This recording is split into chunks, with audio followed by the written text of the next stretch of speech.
Target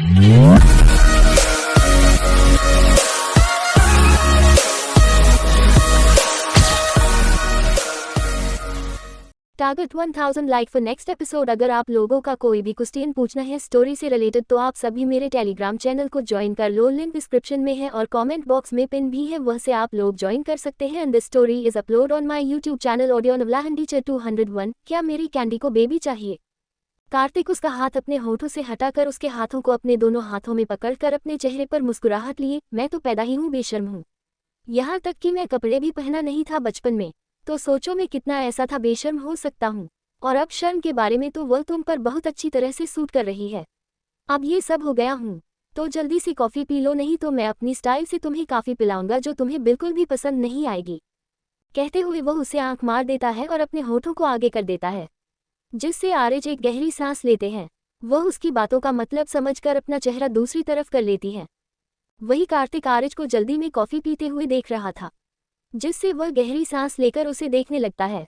करीब 10 minute के बाद वह दोनों ही कॉफ़ी शॉप से बाहर आ जाते हैं।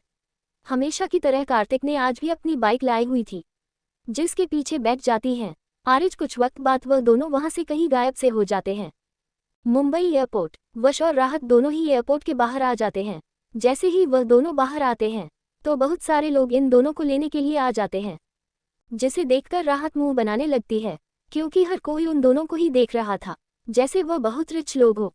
और यह सब देखकर राहत को बहुत अजीब लग रहा था। वह अपना सर हिला देते हैं और वश के पीछे पीछे चली जाती है।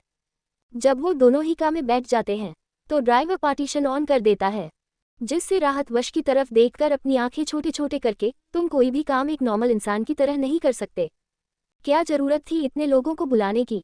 इससे अच्छा है कि हम कोई टैक्सी लेकर चले जाते। पर नहीं, तुम्हें तो अपनी रिचनेस को दिखाने थी। पता है कैसे लोग देख रहे थे हम दोनों को, जैसे हम कोई सेलिब्रिटी हो। मुझे ऐसा बिल्कुल भी पसंद नहीं है। मैं एक नॉर्मल खानदान की बेटी हूँ, कोई रईस बाप की बिगड़ी हुई औलाद नहीं हूँ मेरे प्यारे से पतिदेव। आइंदा से आप प्लीज मेरे लिए एक नॉर्मल पति की तरह रिएक्ट करेंगे। कहते कहते वह अपने दोनों हाथ उसके सामने कर देती है और अपना सर नीचे झुकाकर उसे रिक्वेस्ट भरे अंदाज में देखने लगती है, क्योंकि राहत के लिए सब बहुत ही ज्यादा अजीब था। और सबसे ज्यादा अजीब तो तब था जब बहुत सारे लोग उन दोनों को देखकर कुछ बातें कर रहे थे। ये देखकर तो उसे और भी ज्यादा अजीब लग रहा था। वही वश जो पूरी तरह से शांत था, जिसने एक शब्द भी नहीं कहा था, यहाँ तक उसके चेहरे पर कोई एक्सप्रेशन भी नहीं थे। वह नॉर्मल एक्सप्रेशन लिए राहत को देख रहा था। वह बिना देर किए अपने हाथों में पड़े हुए मोबाइल को देखा है, फिर उसे बंद करके राहत को अपनी गोद में बैठा देता है, जिससे राहत हैरानी से वश देखने लगती है, जो उसे ही देखकर मुस्कुराई जा रहा था। ये देख राहत अपनी नीली आंखें बड़ी बड़ी करके हैरानी भरी आवाज में, अब तुम मुस्कुरा क्यों रहे हो? ऐसा मैंने कौन सा तुम्हारे सामने जोक मार दिया? कहते हुए अपने होठों का पाउट बना लेते हैं। और वही राहत की नीली आंखों को देखकर वश उसके बालों को उसके कान के पीछे करके, क्या मेरी कैंडी यह नहीं पूछना चाहती कि मैं उसे आज यहाँ पर लाने में इतनी जल्दी क्यों कर दी? राहत उसके ऐसी अजीब से सवाल को सुनकर खुद सोच में पड़ जाती है कि आखिर वश उसे क्यों यहाँ पर लाने में इतनी जल्दी कर ले, क्योंकि वह चाहता था तो वह कल भी ला सकता था उसे, पर नहीं, उसने तो उसे आज ही लाया है। इस पर वह भी उसे हैरानी से देखने लगती है। वह बड़ी मासूमियत से उसे देखकर अपना सर हिलाते हुए, तुमने क्यों लाया है मुझे यहाँ पर? वश उसके मासूम भारी चेहरे को देखकर अपना सर हिलाते हुए बिना किसी एक्सप्रेशन के साथ उसके चेहरे पर जो बाल आ रहे थे उसको कान के पीछे करके अपनी शांत मगर गहरी आवाज में, आज मेरी माँ का बर्थडे है, कहते हुए वो मुस्कुरा देता है। वही उसकी बात सुनकर राहत को एक झटका लग जाता है। वह हैरानी के साथ, क्या? यस कैंडी, तुम्हारी मदर इन लॉ का बर्थडे है। मैं चाहता हूँ कि तुम किसी और भी ज्यादा स्पेशल बना, उनके लिए कुछ ऐसा खाना बनाकर जो मेरी माँ का सबसे ज्यादा फेवरेट है, कहते हुए वश उसकी आंखों में देखने लगता है। वही उसकी बात सुनकर हाथ बस अपना सर हिला देती है, तो वह बड़ी मासूमियत से उसे देखकर उसके दोनों गालों को पकड़ उसकी आंखों में देखते हुए, तो तुम मुझे बताओ कि माँ का खाना कौन सा फेवरेट है? वैसे मैं बना दूंगी, पर उसमें थोड़ी सी मदद कर देना मेरे। तुम्हें पता है ना, मैं खाना बनाने में बहुत ही ज्यादा कमजोर हूँ। कहते कहते वह अपनी आंखें बड़ी बड़ी करके कुछ सोचते हुए अपनी आंखों में चमक लिए, और सुनो, तुम्हें केक बाहर लाने की जरूरत नहीं, क्योंकि मैं केक बना सकती हूँ। मैं ना चॉकलेट केक बनाऊंगी, क्योंकि सभी का फेवरेट होता है। क्या माँ का चॉकलेट केक फेवरेट था? मैं वैसे बना दूंगी, बोलो ना। उद्धरण चिन्ह। वश राहत की आंखों में देखा है, जिसकी आंखों में चमक थी, और वह उसके जवाब का बहुत ही ज्यादा बेसब्री से इंतजार कर रहे थे। उसके चेहरे को देखकर वह अपना सर हिलाकर उसके सर को अपने सीने से लगाकर उसके बालों को सहलाते हुए, हाँ मेरी माँ का चॉकलेट केक ही बहुत फेवरेट था, पर मुझे पाइनएप्पल केक पसंद था। पर चलो हम दोनों में कुछ तो अलग है। तुम जानती हूँ माँ की और मेरी फेवरेट डिश एक ही थी। वह थी खीर, जो माँ हमेशा ही अपने हाथों से मुझे बना कर देती थी। जब भी मुझे चाहिए होती है, वह बहुत अलग तरह से बनाते थी। उसमें वह केसर डालती थी, ड्राई फ्रूट्स डालती थी। मैंने 2-3 बार ट्राई किया, पर कभी भी मुझे माँ के हाथ का स्वाद नहीं मिला। शायद माँ बनाती थी ही इतने प्यार से। कहते कहते वह तो शांत हो जाता है, पर उसकी बात को सुनकर राहत का चेहरा उदास हो जाता है। वह कुछ सोचते हुए वैसे ही उसके सीने से अपने सर को रखकर अपनी नीली आंखें बड़ी बड़ी करके मासूमियत से, इतना नजदीक तो तुम अपनी माँ के सबसे लाडले रहो होंगे तुम उनके, इसी वजह से इतनी शैतान बन चुके हो तुम। कहते हुए वह मुस्कुराने लगती हैं। उसे लगता है कि शायद उसके जोक से या उसकी बात को सुनकर वश मुस्कुराएगा, क्योंकि उसके चेहरे पर कोई भी एक्सप्रेशन नहीं थे इस समय। वही वश उसकी बात सुनकर अपना सर हाँ में हिलाते में, लाडला तो रहा हूँ मैं बहुत ज्यादा। जब 4 साल का था तब तक मुझे लाड प्यार से बड़ा किया था, और शैतान तो मुझे तेजपाल ने बनाया है। आखिर खून का रिश्ता है हम दोनों का, बस फर्क इतना है कि वह शैतान बना क्योंकि उसे बना था और मुझे बनाया गया। कहते रहते उसका चेहरा पूरी तरह से ठंड पड़ जाता है। उसके चेहरे पर एक अजीब सा एक्सप्रेशन आ जाते हैं। एक पल के लिए तुरंत उसे देखकर डर सी जाती हैं। वह कुछ सोचते होंगे वैसे ही अपनी आंखें बंद करके, तू महे पता है मैमी ना हम दोनों के लिए मेथी के लड्डू, बेसन के लड्डू, रवि के लड्डू बनाकर दे दिए हैं, और बहुत कुछ है। मुझे लगा नहीं था कि तुम वहां जाकर इंसान बनोगे। तुमने तो मेरा सारा प्यार अपना बना लिया। क्या जरूरत थी उन दोनों के सामने ऐसे रहने की, पता है तुम्हें जाते वक्त भी मैमी ने मुझे कितनी ज्यादा डांट रही थी और कह रही थी कि खुश रहना, दामाजी को परेशान मत करना। ये वह मैं तो थक चुकी थी, मन कर रहा था कि मैं तुम्हारा सर फोड़ दूं। और तो और, कहते कहते वह रुक जाते हैं। उसका चेहरा हल्का हल्का लाला हो जाता है। वही उसको ऐसे रुकते हुए देखकर वश उसकी चिन को पकड़कर अपनी तरफ कर देता है। मेरा हाथ में अपनी आंखें कस के बंद कर ली थी, तो वश उसके लोअर लिप पर बाइट करते हुए उसे देखने लगता है। इस समय उसके होठों पर हल्की सी तिरछी मुस्कुराहट थी। वही उसे कैसे करने से राहत अपने आंखें खोलकर उसे अपनी आंखें छोटी छोटी करके देखने लगती है। तो वश मासूम से बच्चे की तरह बड़ी ही मासूमियत से उसे देखकर, कैंडी हमेशा अपनी बातों को पूरा किया जाता है, आधी अधूरी बात बिल्कुल भी पसंद नहीं है। ये सुनकर राहत चेहरा पूरी तरह से लाल होता जाता है। वह अपनी नज़र इधर उधर करके, कुछ नहीं बस ऐसे ही कह रही थी कि तुम दामाद जी का ख्याल रखो। अब तुम्हारा हो गया हो तो मेरी चिन को छोड़ दो, मुझे बहुत ज्यादा दर्द हो रहा है। तुम तो सच में बहुत ज्यादा शैतान हो। आते ही अपने शैतान दिमाग शुरू कर दिया। कहते हुए वो अपनी आंखें बंद करके गहरी सांस लेती है। तभी वह फिर से अपनी गर्दन पर दर्द महसूस करती है, जिससे उसका चेहरा और भी ज्यादा लाल हो जाता है। इस बार गुस्से में लाल होता है, तो वश मासूमियत से उसे देखकर, झूठ, विस्मयादिबोधक चिन्ह, मेरे कैंडी कभी भूल नहीं सकते, चलो जल्दी से सच बोल इससे पहले। विस्मयादिबोधक चिन्ह, उद्धरण चिन्ह। कहते कहते वह उसके नजदीक आने वाला था तो रहता उसके मुंह पर हाथ रखकर, अच्छा अच्छा बताती हूँ बाबा, कितना काटोगे, खून निकालोगे क्या मेरा। कहते कहते रहते गहरी सांस लेती है। उसके चेहरे पर जो शर्म भरे एक्सप्रेशन थे वह नॉर्मल करने की कोशिश करती है। वो एक गहरी सांस लेकर उसकी आंखों में देखकर बड़े प्यार से मैमी बेबी के बारे में बात कर रही थी। वह कह रहे थे मुझसे अगर मैं प्रेग्नेंट हो गई तो मुझे 8वें महीने में बुलाया है। उन्होंने कहा है कि अभी तो तुम्हारी उम्र नहीं है, पर अगर हो गई हो तो मुझे जरूर कॉल करके सब कुछ बता देना, मैं वहां पर आ जाऊंगी। कहते कहते वह उसे देखने लगते हैं। इस समय वह अपनी आंखें बड़ी बड़ी करके बड़ी मासूमियत से उसे देख रही थी, जैसे उसकी बात को सुनकर वह कुछ तो रिएक्ट करे।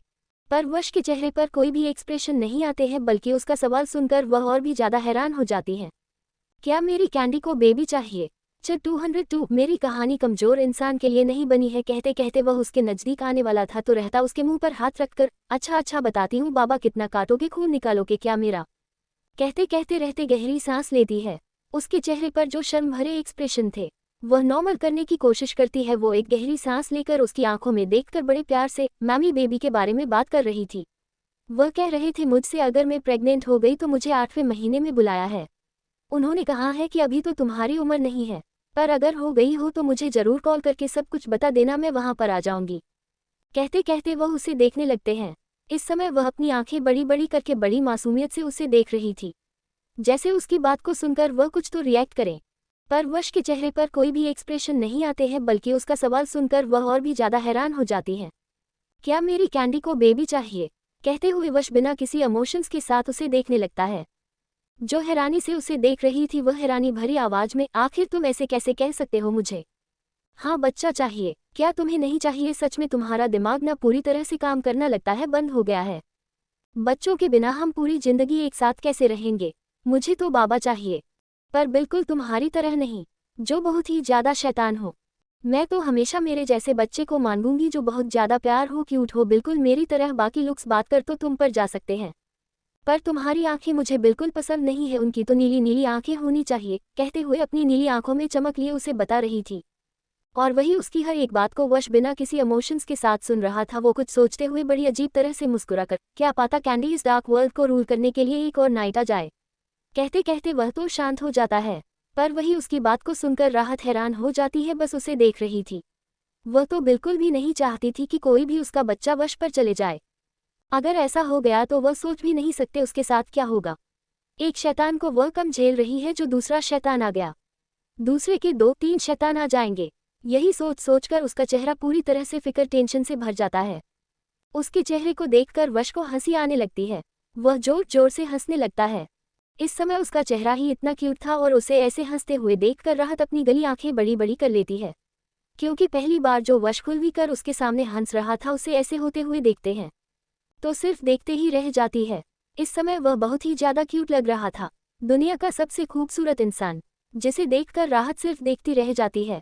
उसकी नज़र तो पहली बार वश के उसे तिल पर चली जाती है, जो हंसते वक्त उसके होठों के ऊपर आ जाता था। वह उसे देखकर सिर्फ देखते ही रह जाती है। वही वश जो हंस रहा था, वह राहत को खुद को ऐसे देखते हुए देखकर शांत हो जाता है।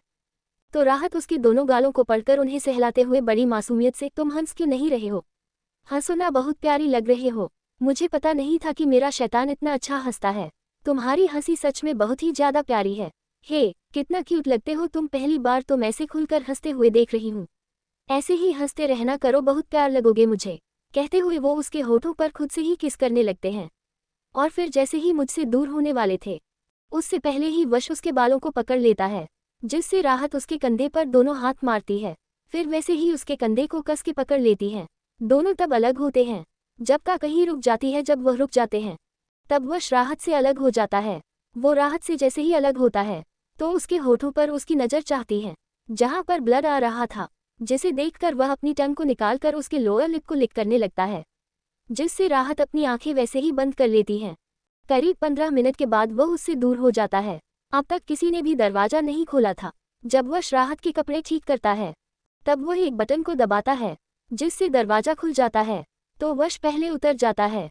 राहत जैसे ही अपनी तरफ से उतरने की कोशिश करने वाली थी, वह दरवाजा बाहर से बंद किया गया था, जिसे उसकी आंखें छोटी हो जाती है। तभी वश खुद दरवाजे को ओपन करके राहत के सामने अपना हाथ आगे करता है, जिससे राहत अपनी आंखें छोटे छोटे कर लेती है। वह अपना सर हिलाकर एक गहरी सांस लेती है और का से बाहर आ जाती है। तो सभी उन दोनों को ही देख रहे थे, स्पेशली सारे बॉडीगार्ड। वह तो हैरानी से अपने बॉस को देख रहे थे, जो मुस्कुराकर राहत का हाथ पकड़े हुए था। जो लोग उसके लिए दरवाजा खोलते थे, आज वही शख्स अपनी बीवी के लिए दरवाजा खोल रहा था। उन सभी को इतना अब तो यकीन हो चुका था कि राहत उनके बॉस लिए कितनी ज़्यादा इम्पोर्टेंट है, और इसी वजह से सभी ने अपना सर नीचे झुका लिया था। किसी की भी इतनी हिम्मत नहीं हो रही थी कि वह अपना सर ऊपर करके उन दोनों को देखें, क्योंकि उन्हें मरना थोड़ी था। वहां पर कुछ ऐसे बॉडीगार्ड भी थे जिन्होंने अनुज को दफनाया था, और वह अच्छे से जानते थे नाइट की क्रूल साइड, जिसकी वजह से उन लोगों ने तो एक बार भी अपना सर ऊपर नहीं किया था। वही वश कहाँ कहाँ हाथ पकड़कर अपने साथ विले के अंदर ले जाने लगता है। तो राहत वश को देखकर कुछ सोचते हुए, क्या हम माँ का बर्थडे अकेले ही बनाने वाले हैं? वश उसके सवाल को सुनकर उसकी तरफ देखने लगता है। तो राहत बड़ी मासूमियत से अपनी आंखें बड़ी बड़ी करके, मेरा मतलब है कि हमें भाई को भी बुलाना चाहिए, आखिर वह तुम्हारे भाई हैं, और वैसे भी तुम सभी तो सभी भाई हो ना, तो उनके साथ थोड़ा तो टाइम स्पेंड कर सकते हो। तुम जानते हो मैं अकेले ही मेरे घर वालों की थी, इतना बुरा लगता था ना मुझे, मैं बात नहीं सकती थी, क्योंकि मेरा कोई भाई बहन नहीं था। पर अब तुम्हारे इतने भाई हैं तो उनके साथ तो तुम अच्छे से रह सकते हैं। वैसे तुम्हारी कोई बहन थी क्या? राहत बहुत ही एक्साइटेड होकर उससे पूछ रही थी। तभी वश अपना सर हाँ में हिला देता है। तो राहत हैरानी भरी आवाज में, तो फिर वह कहाँ पर है? उसे तेजपाल ने मार दिया। वश बिना किसी एक्सप्रेशन के साथ कैजुअल वे में ये सब बता रहा था, जिसे सुनकर राहत अपनी जगह पर ही खड़ी हो जाती है। वह बस अपनी आंखें बड़ी बड़ी करके उसे देखने लगते हैं। वह हैरानी के साथ, क्या तो फिर तुम लोगों ने कुछ किया नहीं? वश गहरी सांस लेकर, मेरी ट्विन सिस्टर थी वह, और तुम्हें क्या लगता है कैंडी जो इंसान इंसान ही नहीं है जानवर है? उसे कोई रोक सकता है? तुम्हें जानकर हैरानी होगी कि जिस वक्त मेरी माँ ने मुझे जन्म दिया था ना, उसे बहुत बेरहमी से हॉस्पिटल में मारा था क्योंकि उसने एक बेटी को जन्म दिया था जो उसे बिल्कुल भी पसंद नहीं था, जिसकी वजह से उसने खुद उसे मार दिया। और जिसे तुम भाई भाई कह रहे हो ना, वह भाई भी चाहे खून के हो मेरे, और उनके अंदर पानी है जो तेजपाल के कुत्ते हैं। कहते कहते वह शांत हो जाता है। उसके चेहरे पर कोई भी एक्सप्रेशन नहीं थे और वही उसकी बात को सुनकर राहत के तो पैरों तले जमीन नहीं खिसक चुकी थी। वह हैरानी से उसे देख रही थी। तो वश उसका हाथ पकड़कर अपने साथ ले जाते हुए, पता है ये सुनकर तुम्हें बहुत ज्यादा शौक हुआ होगा। तुम बहुत मासूम जो हो। मैं तब 4 साल का था। तब पता चला जब मेरी माँ मेरे गोद में थी, आखिरी सांस गिन रही थी और वह ये सब बता रही थी। कहते कहते वह बस उसे देखकर अपने साथ ले जाने लगता है। वही उसकी बात को सुनकर राहत के तो पैरों तले जमीन है खिसक चुकी थी। उसने तो सोचा भी नहीं था कि वश के साथ यह सब हुआ होगा। वह अपने मन में, ओ माय गॉड, आखिर उसने क्या क्या सहा होगा। ये तब 4 साल का ही तो था। कैसे इसकी माँ इसके गोद में थी और यह सब बता रही थी, और उसने सब ये कैसे देखकर क्या रिएक्ट किया होगा। सोचकर ही मुझे डर लग रहा है 4 साल के बच्चे को जब भी पता चलेगा कि उसकी ही बहन को उसके ही पापा ने मारा है तो। विस्मयादिबोधक चिन्ह। हे भगवान, आखिर इसके अंदर कितने सारे राज छुपे हुए हैं। इसका बाप इतना ज्यादा कैसे गिर सकता है। उसकी तो डिलीवरी उसे वक्त हो गई होगी और उसे वक्त ही उसे मारा गया होगा। तो कैसे उसने सहा होगा पता नहीं। माँ ने क्या क्या सहा है और क्या हुआ होगा उनके साथ। ये सब सोचते सोचते कब उसकी आंखों से आंसू आने लगते हैं उसे खुद भी नहीं पता चलता है। और वही वश सामने देख रहा था। वह कुछ सोचते हुए राहत को देखा है जो रो रहे थी। उसे रोते हुए देखकर एक गहरी सांस लेता है और वैसे ही उसे पकड़कर अपनी तरफ खींच लेता है। वह उसे अपने सीने से लगाकर उसके बालों को सहलाने लगता है और वही राहत रोते हुए उसके सीने से लगकर, क्या ये सच है? बोलो, तुम्हारे ही आपने तुम्हारी बहन को मारा? कहते कहते वह जोर जोर से रोने लगती है। वही उसकी बात को सुनकर और उसके रोने की आवाज उन दोनों से ही वश अपनी आंखें बंद करके गहरी सांस लेकर, कैंडी, मैंने कितनी बार कहा है कि मेरे प्रॉब्लम है तो मुझे ही उसे सॉल्व करने होंगे। तुम जितना मेरे बारे में जानती जाओगे उससे कहीं गुना ज्यादा रोते रहोगी और मैं तुम्हें ऐसे बिल्कुल भी नहीं देख सकता। तुम जानती हो ना, तुम्हारे आंखों के आंसू मुझे बिल्कुल भी पसंद नहीं है। कहते कहते वह नीचे झुककर उसके दोनों गालों को पकड़कर, मेरी कहानी कमजोर इंसान के लिए नहीं बनी है, कैंडी जाकर फ्रेश हो जाओ। Untitled chapter. और वही राहत रोते हुए उसके सीने से लगकर, क्या ये सच है? बोलो, तुम्हारे ही आपने तुम्हारी बहन को मारा? कहते कहते वह जोर जोर से रोने लगती है। वही उसकी बात को सुनकर और उसके रोने की आवाज उन दोनों से ही वश अपनी आंखें बंद करके गहरी सांस लेकर, कैंडी, मैंने कितनी बार कहा है कि मेरे प्रॉब्लम है तो मुझे ही उसे सॉल्व करने होंगे। तुम जितना मेरे बारे में जानती जाओगे उससे कहीं गुना ज्यादा रोते रहोगी और मैं तुम्हें ऐसे बिल्कुल भी नहीं देख सकता। तुम जानती हो ना, तुम्हारे आंखों के आंसू मुझे बिल्कुल भी पसंद नहीं है। कहते कहते वह नीचे झुककर उसके दोनों गालों को पकड़कर, मेरी कहानी कमजोर इंसान के लिए नहीं बनी है, कैंडी जाकर फ्रेश हो जाओ। कहते हुए उसके बालों को सहलाकर वहां से चला जाता है और वही रहता उसके बात को सुनकर बस उसे देखते रह जाते हैं। उसके दिल में पता नहीं क्यों दर्द होने लगता है। उसे ऐसा महसूस हो रहा था कि वह अंदर से पूरी तरह से टूट चुकी है। वह एक गहरी सांस लेकर वहां से चली जाती है, पर जाते वक्त वह अपनी नज़र पीछे करके वश को देखते हैं जो कहीं जा रहा था। फिर गहरी सांस लेकर कंपनी के अंदर चली जाती है। वह कमरे के अंदर जैसे ही आती है तो बिना देर किए वॉशरूम में चले जाते हैं। वॉशरूम में आकर वह शावर के नीचे खड़ी हो जाती है और ठंडे पानी से खुद को शांत करने लगती है। उसके मन में सिर्फ और सिर्फ वश की बातें चल रही थी।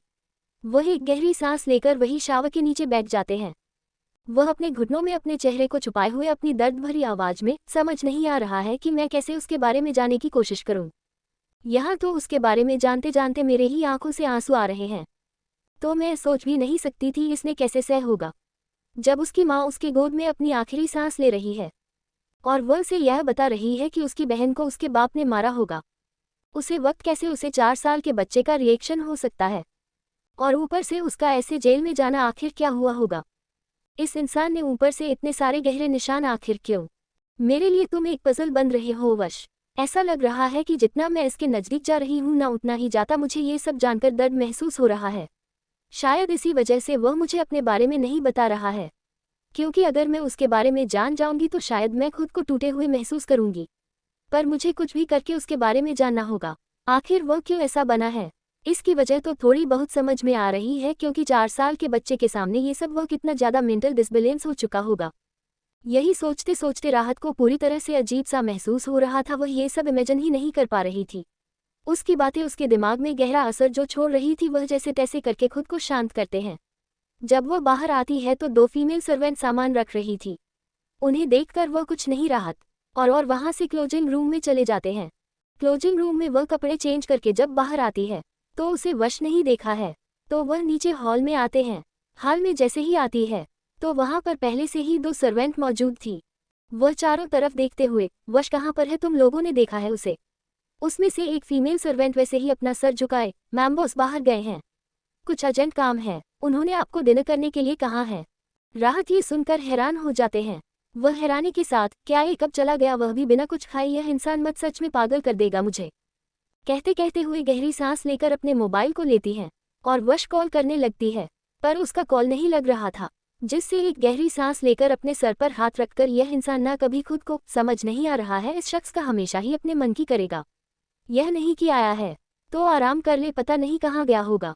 कहते कहते हुए गहरी सांस लेते हैं और वहां से डाइनिंग टेबल की तरफ बढ़ जाती है।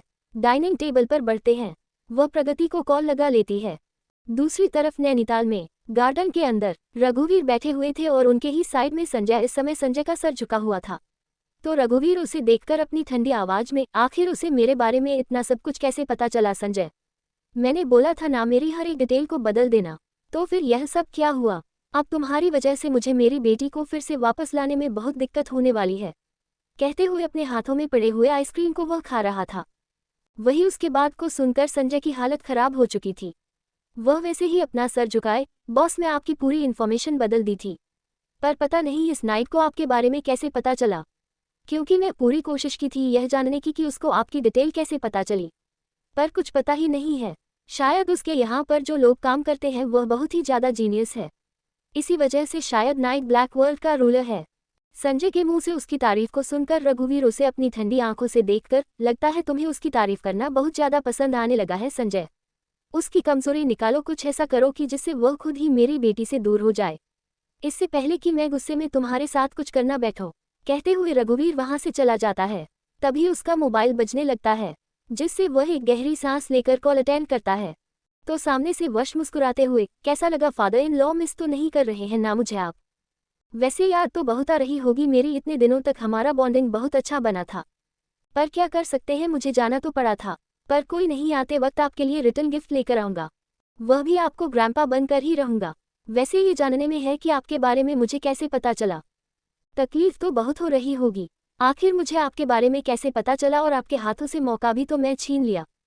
कहते हुए मुस्कुरा देता है, पर उसकी बात को सुनकर रघुवीर गहरी सांस लेकर, मैं अच्छे से जानता हूं कि तुम मुझसे बहुत अच्छी तरह से खेलते हो, पर याद रखना जिस दिन मेरे हाथों में ताश का इक्का आ गया ना, उसी दिन मुझे भी देखना है कि तुम्हारे घुटने कैसे मेरे सामने देखते हैं।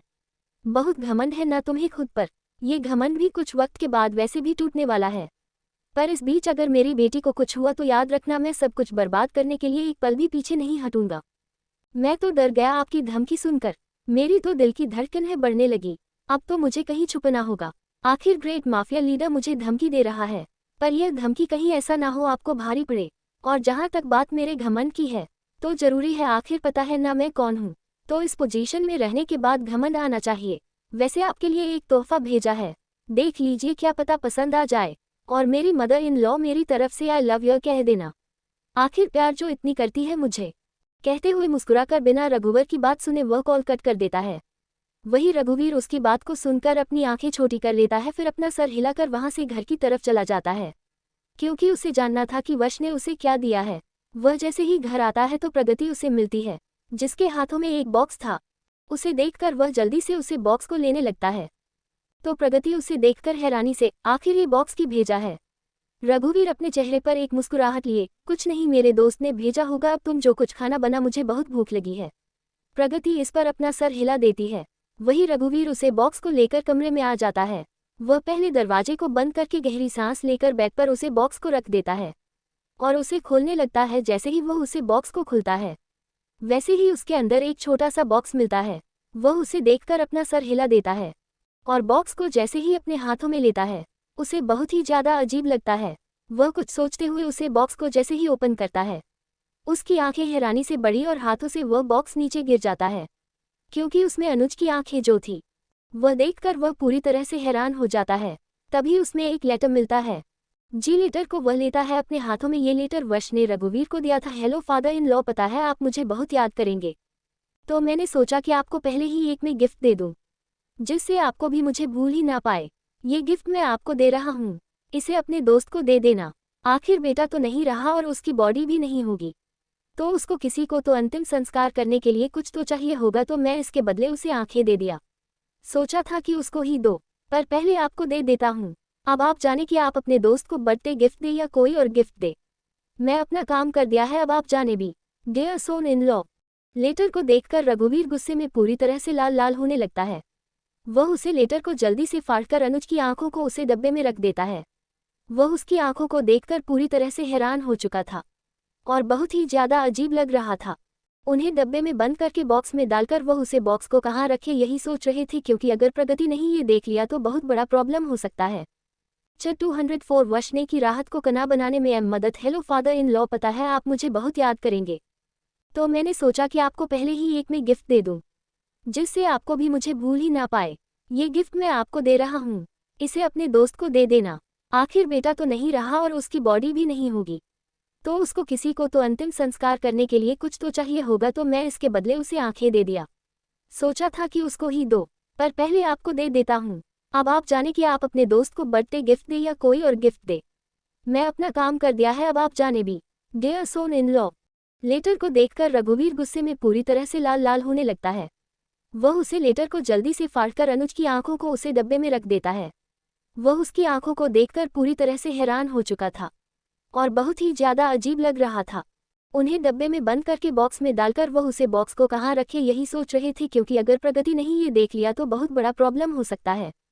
वह उसे डब्बे को एक ऐसी जगह पर छुपा देता है जिससे वहां पर कोई भी ना आ सके। फिर एक गहरी सांस लेकर अपने सीने पर हाथ रखकर जाएगी सोफे पर बैठ जाता है और अपने पॉकेट से सिगरेट को निकालकर उसे अपने होठों के बीचों बिचड़ाकर गहरी सांस लेकर खुद से ही, आखिर इस लड़के को तत्व में जिंदा नहीं छोड़ूंगा।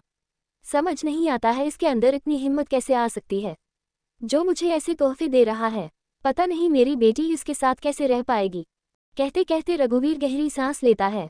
वह अपने सीने पर हाथ रखकर खुद को शांत करके 2-3 सिगरेट के कश लेने के बाद वह खुद को रिलीफ फील करने लगता है, तो दरवाजे पर आ जाती है प्रगति, जिससे रघुवीर जल्दी से सिगरेट को बालकनी के बाहर फेंककर रूम में एयर फ्रेशनर मारकर दरवाजा खोल देता है। जैसे ही दरवाजा खुलता है तो प्रगति उसे देखकर मुस्कुराते हुए, अपने गिफ्ट कहाँ पर रखा है, मुझे देखना है, आखिर किसने दिया था आपको।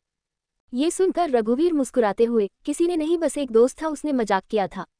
तुम ये सब छोड़ो, बताओ खाने के लिए क्या बनाया, मुझे बहुत जोर से भूख लगी है। रघुवर की बात पर प्रगति अपना सर हिलाते हुए, खाना तो मैं बना रखा है, पर बाहर देवानंद भाई आए हैं, आप जाकर उनसे बात कर लीजिए, परेशान है, अभी तक अनुज मिला नहीं है। इस पर रघुवीर अपना सर हिला देता है और हाल में आता है। हाल में जैसा ही आता है तो देवानंद से मिलता है। रघुवीर को देखकर देवानंद अपनी जगह पर खड़ा होकर उसे ऊपर टेरेस की तरफ इशारा कर देता है। देवानंद का इशारा समझकर रघुवीर भी टेरेस की तरह बढ़ने लगता है। दोनों ही टेरेस पर आ जाते हैं और वही रघुवीर अपने होठों के बीच बीच सिगरेट को रखे सामने देखकर अपने एक हाथ से सिगरेट के बॉक्स को देवानंद की तरह बढ़ा देता है। देवानंद भी उसके हाथों से सिगरेट के बॉक्स को लेकर सिगरेट ले लेता है और उसे जलने लगता है। देवानंद गहरी सांस लेकर सामने देखते हुए, आज मैं एक दोस्त नहीं बल्कि एक बाप की तरह यहाँ पर आया हूँ। मुझे अच्छे से पता है मेरा बेटा जिंदा नहीं हूँ और उसकी कोई तो निशानी तुम्हारे पास या तुम्हारे दामाद के पास होगी, तो मुझे दे दो। आखिर मुझे उसका अंतिम संस्कार से करना है। मरते वक्त तो उसने कभी हमारी सुनी नहीं, अब उसका अंतिम संस्कार तो करने दो मुझे। कहते हुए वह अपनी आंखें बंद कर लेता है। वही उसकी बात को सुनकर रघुवीर कुछ सोचते हुए, एक बात नहीं समझ में आ रही है, मुझे तुम्हारे बेटे को पता था वहां पर मौत है, पर फिर भी वह वहां पर क्यों गया। ये प्यार तो नहीं हो सकता। अगर यह प्यार था तो फिर एक तरफा प्यार की क्यों किया उसने।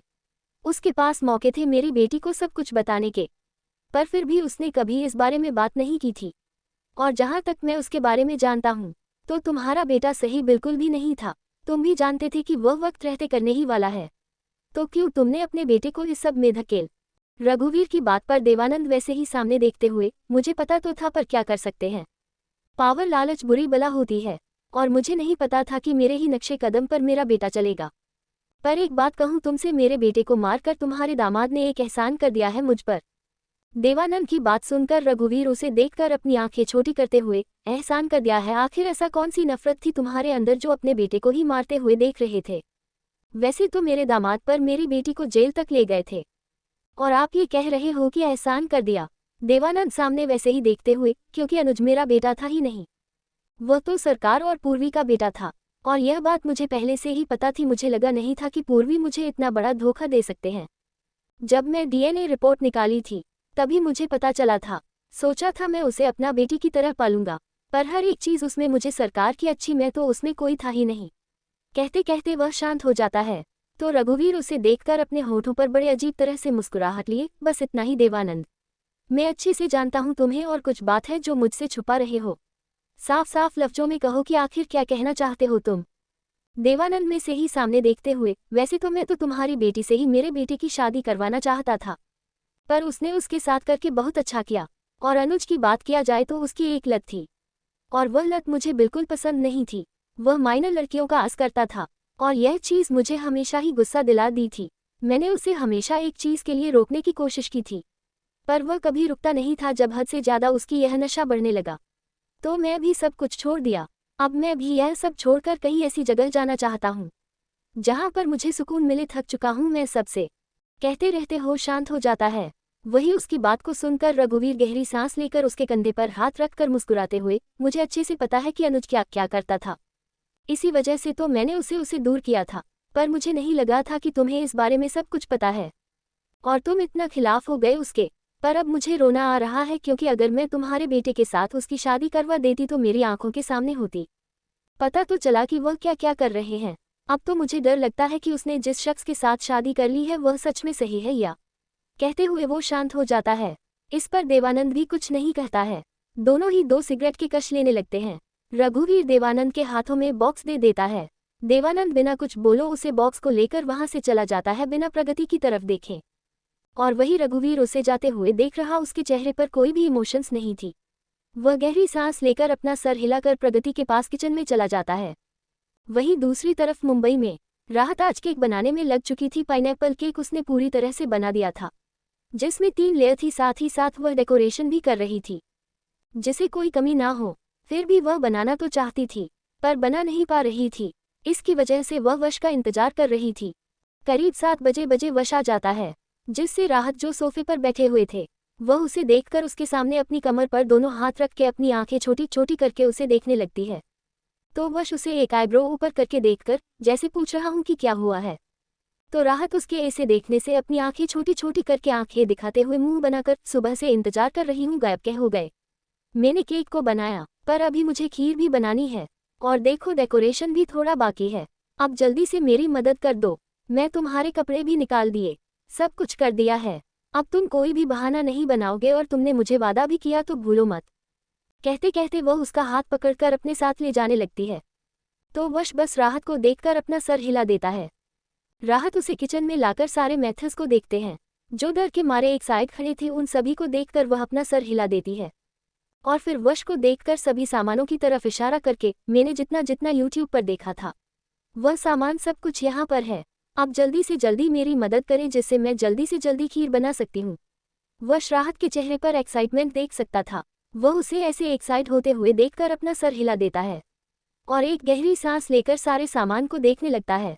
राहत बना रही थी, और वही वश उसे बता रहा था। वह हर एक चीज़ को बता रहा था जिसे राहत वह सब कुछ कर रही थी।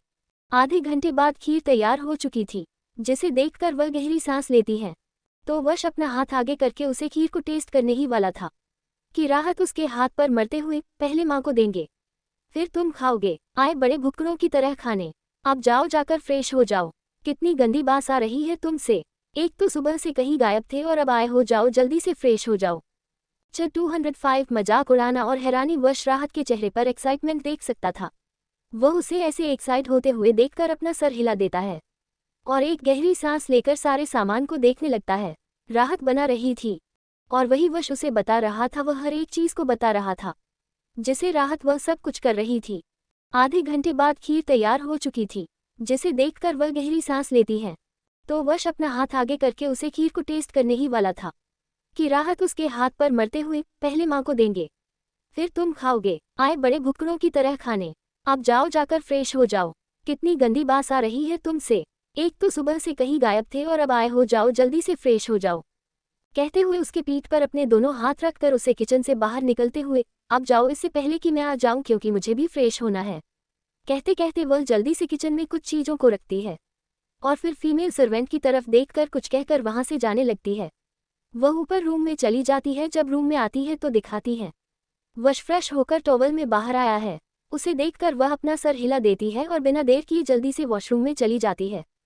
वही वश इस पर अपना सर हिला देता है। तभी उसकी नज़र साइड में राहत में बेड पर रखे हुए कपड़ों पर चली जाती है, जिसे देखकर वो सर हिला देता है और उन कपड़ों को पहनने लगता है। White shirt with formal black jeans पहनकर शर्ट की स्लीव्स को ऊपर की ओर मोड़ देता है। फिर अपने बालों को अच्छे से जेल से सेट कर देता है। शर्ट के 4 बटन में पहले ही खोल रखा था। तभी राहत वॉशरूम से व्हाइट कलर का टॉवल लपेटे हुए आ जाती है। वह जब बाहर आती है तो मिरर में वश को देखते हैं तो उसकी आंखें छोटी छोटी हो जाती है। वह उसके पास आकर बिना देर किए उसके हाथ को पकड़कर अपनी तरफ कर लेती है, जिससे वश उसे देखने लगता है। तो राहत उसके शर्ट के बटन्स लगाते हुए अपनी आंखें छोटी छोटी करके हल्का सा गुस्सा लिए जलन भरी आवाज में, मुझे पता है तुम बहुत ज्यादा हॉट, सेक्सी, अट्रैक्टिव, हैंडसम हो, but you are now married mister वश, तो तुम्हें नहीं लगता कि तुम्हें उसे हिसाब से ही कपड़े पहनना चाहिए? शर्ट में सारे बटन खोलने की क्या जरूरत है? तुम अच्छे से जानते हो यहाँ पर फीमेल सर्वेंट भी काम करती हैं और आज तुम उनके सामने ऐसे जाओगे और ऊपर से शर्ट के 4 बटन खोलोगे तो मुझे तो अपने हाथों मेरी रिवॉल्वर लेकर बैठना पड़ेगा। क्या पता कोई आकर मेरे पति को मुझसे छीन कर ले जाए। कहते रहते वो उसके शॉर्ट के बटन लगाकर अपने दोनों हाथ फोल्ड किया उसे ही अपनी नीली आंखें छोटी छोटी करके देखने लगती है। तो वश बड़ी अच्छी तरह से मुस्कुराने लगता है। वह अपने होठों पर हल्के से तेज से मुस्कुराहट लिए अपने गर्दन को तिरछी करके नीचे झुककर उसकी कमर को पकड़कर अपनी तरफ खींच लेता है, जिसे राहत के हाथ उसके सीने पर चले जाते हैं। वह वैसे ही उसके सीने पर हाथ रखकर उसे खुद से दूर करते हुए, यह क्या है? छोड़ो मुझे, मैं बिल्कुल भी मजाक के मूड में नहीं हूँ। मुझे अभी साड़ी भी पहनना है और ऊपर से मैंने कुछ भी नहीं किया है, अब छोड़ो। वश उसकी कुछ नहीं सुनता है, उसे अपनी तरफ करके उसके पीठ को सहलाकर अपना हाथ उसके टॉवल के अंदर डालने लगता है, जिससे राहत उसका हाथ पकड़ते हुए उसे आंखें दिखाकर, बिल्कुल भी नहीं, मैंने कुछ भी नहीं पहना है। अगर बदमाशी की तो मुझसे बुरा कोई नहीं होगा और पहले से ही तुम जानते हो ना, बहुत देर हो चुकी है। घड़ी में देखो 8 बजे बज चुके हैं, तो बेहतरीन है कि अब तुम निकले, इससे पहले मुझे गुस्सा आ जाए। वश राहत किस बात पर और उसके लाभ में चेहरे को देखकर मुस्कुरा देता है। वह उसकी कमर को पकड़कर अपनी तरफ खींचकर देना बोलती है, उसके माथे को चूमकर भी उसके कान में बड़े प्यार भरी आवाज में, थैंक यू कैंडी, कहते हुए वह उसके टॉवल को निकालकर उसके कंधे पर डालकर धीरे से नीचे झुककर उसकी आंखों में देखकर मुस्कुराते हुए चला जाता है। और वही राहत एक स्टैचू की तरह वैसे ही अपनी जगह पर खड़ी होकर अपनी आंखें बड़ी बड़ी करके उसे जाते हुए देखने लगते हैं। अभी जो हुआ उसे याद करके उसका चेहरा टमाटर की तरह लाल लाल होने लगता है। वह खुद को देखते हैं, फिर जल्दी से टॉवल को अपने ऊपर डालकर गुस्से भरी आवाज में, बेशर्म इंसान समझता क्या है खुद को, जरा भी इसे तमीज नहीं है, और बोलने को जाओ तो सुनने का किसी का नहीं पता नहीं, थैंक यू किस लिए कहा, इस इंसान को ना समझना मेरे लिए मुश्किल होने वाला है। अब तो मुझे मैथ्स की प्रॉब्लम सॉल्व करने पड़ेंगे, तब जाकर इस सन छुपाऊंगी। राहत कहाँ फंस गई तुम, कहते कहते हुए गहरी सांस लेकर जल्दी से साड़ी पहनने में लग जाती है। और वही वश सीढ़ियों से नीचे आ रहा था तो सामने उसे कुछ जाने पहचाने चेहरे दिखते हैं, जिन्हें देखकर वह अपने होठों पर अजीब से मुस्कुराहट लिए, क्या बात है, मुझे तो लगा था कि तुम में से कोई आओगे नहीं, चलो किसी के लिए तो तुम्हारा दिल धड़कता है। कहते हैं वह ने सोफे पर बैठने का इशारा कर देता है तो सामने और कोई नहीं, संयम, हैप्पी, धारा, केविन और उनके पीछे कार्तिक और आरिस। वह सभी बैठ जाते हैं। वी तो संयम चारों तरफ देखते हुए, मुझे नहीं लगाया था कि तुम इस दिन को याद करोगे, वैसे डेकोरेशन बहुत अच्छा है, उम्मीद से बढ़कर ही है। क्या है ना मिस्टर प्रेसिडेंट महेश्वरी, ये जो डेकोरेशन है ना वो मेरी कैंडी ने किया है, उसे मेरे हर एक खुशी के बारे में बहुत अच्छी तरह से पता होता है। और रही बात इस दिन को याद करने की, तो मेरे अंदर तेजपाल का जरूर खून है, पर उसी के साथ एक शेरनी का भी खून है जो तुम्हारे में पानी बन चुका है, इसी वजह से तो उसके कुत्ते बनकर उसके फेंक हुए निवालों को खा रहे हो। कहते हुए वह मुस्कुराने लगता है। वही उसकी ऐसी बातों को सुन कर सभी एक दूसरे को देखने लगते हैं। हैप्पी धारा के कान में धीरे से, आखिर यह ऐसा अजीब बातें क्यों कर रहा हूँ, मेनू तो कुछ समझ नहीं आ रहा है। इस मुंडे को कुछ समझ आता है कि नहीं, बड़ा भाई यहाँ पर है फिर भी इसे बेइज्जती करने से फुर्सत ही नहीं है। आरिस धीरे से धारा के कान में, धारा दी आप मुझे बता सकती हैं आखिर यहाँ पर क्या हो रहा है? मुझे तो इस कार्तिक के बच्चों ने यहाँ पर लाया है, पता नहीं क्यों मुझे बहुत डर लग रहा है। उन दोनों की बात को सुनकर धारा गहरी सांस लेकर, आज इन तीनों भाइयों की माँ का बर्थडे है और वश हमेशा ही ऐसे ही बातें करता है, इसके लिए इसे हम जज नहीं कर सकते हैं। क्योंकि केविन ने मुझे बताया था कि यह हमेशा ही ऐसा ही है। इसे शायद से यह भाई कुछ पसंद नहीं आते हैं, ना ही इसका कनेक्शन मिस्टर माहेश्वरी के साथ। इस पर आरिज कुछ सोचते हुए धारा की तरफ देखकर, ये ऐसा क्यों बात कर रहा है? क्या ये शादीशुदा है? यह इसकी कोई गर्लफ्रेंड यहाँ पर रहती है? जहाँ तक मुझे पता है ये तो हमारे कॉलेज में है, तो शादी तो। ये सुनकर हैप्पी और धारा एक दूसरे को देखते हैं। फिर एक गहरी सांस लेकर धारा उसका हाथ पकड़कर, क्या राहत ने कभी तुम्हें कुछ बताया नहीं है? आरिज अपना से ना में हिलते हुए, राहत वह क्या बताएगी मुझे, और वह यहाँ पर क्या करने वाली है? इस पर वह दोनों एक दूसरे को देखते हैं। फिर उसे देखते हुए एक साथ धीरे से, तुम्हें खुद ही सब कुछ पता चलेगा, फिलहाल तो इन भाइयों को बात करने के लिए छोड़ दो, पता नहीं कब कौन सा गुस्से में आ जाए। कहते कहते वह दोनों शांत हो जाते हैं, एक दूसरे को देखते हैं, फिर मुस्कुराकर अपना सर हिला देती है। वही आरिज उन दोनों को देखती है, फिर अपना सर हिलाकर कार्तिक को देखते हैं, जो वश को देख रहा था। उसे देखकर वह कुछ सोचते हुए शांति से उन तीनों को देख रहा था, जो आपस में बात कर रहे थे, बात कम क्योंकि वश उन दोनों का मजाक उड़ा रहा था। वही उन सभी को सीढ़ियों से आवाज़ सुनाई देती है, जिससे सभी की नज़र सीढ़ियों की तरफ चली जाती है। और वही आरिज की नज़र जैसे ही उसकी तरफ चली जाती है, उसका तो चेहरा हैरानी से भर जाता है। वह अपनी आंखें बड़ी बड़ी करके सामने देखने लगती है। वह मुंह खुला करके सामने देख रही थी, और वही उसका ऐसे देखकर धारा और हैप्पी दोनों एक दूसरे को देखते हैं। दोनों को ही समझ में आ चुका था कि आरिज को कितना बड़ा झटका लगा है। उन दोनों को भी तो लगता है, एक पल के लिए झटका, पर अब उन्हें ये सब पता था। इसकी वजह से वह शांति से सामने देखते हैं, तो देखते ही रह जाते हैं। राहत सच में बहुत खूबसूरत लग रही थी। मैरून कलर की साड़ी, ब्लैक कलर का ब्लाउज, बालों को खुला रखा था, माथे पर बिंदी, मांग में सिंदूर, हाथों में मैरून और ब्लैक कलर की चूड़ियां, चेहरे पर मुस्कुराहट लिए वह धीरे धीरे करके वहां पर आ रही थी। वही राहत अपनी साड़ी को जैसे तैसे संभालते हुए नीचे आ रही थी। वह जब नीचे आती है तो सर ऊपर करके सामने सभी को देखकर हैरान हो जाती है। वह अपनी आंखें बड़ी बड़ी करके सभी को देती है। जो उसे ही देख रहे थे, उसकी नज़र जब आरिज पर जाती है तो उसका पूरा चेहरा फीका पड़ जाता है। तभी वह राहत की तरफ देखकर मुस्कुराते हुए, कैंडी व्हाट हैपेंड? क्या तुम्हें अच्छा नहीं लगा? तुम ही तो चाहिए थे ना ये लोग। तो देखो, मैंने तुम्हारे कहने से पहले ही तुम्हारे सामने ला खड़ा करते हैं। अब तो तुम बहुत खुश होगी ना, चलो मुस्कुराओ जरा। आखिर मुझे भी तो देखना है कि तुम्हारे चेहरे पर कितने चमक आती है इन सभी को देखकर। कहते हुए वह उसे देख रहा था, तो वही राहत हैरान से उसे देख रही थी। उसे तो समझ नहीं आ रहा था कि वह क्या करे और क्या बोले। रुको सभी लोग, कहीं जाओ मत। ये तक स्टोरी सुन लिए हो तो एक प्यारा सा कमेंट कर दो और लाइक शेयर सब्सक्राइब भी कर दीजिए। आप लोग आगे की स्टोरी नेक्स्ट पार्ट में। तब तक के लिए बाय, टेक केयर।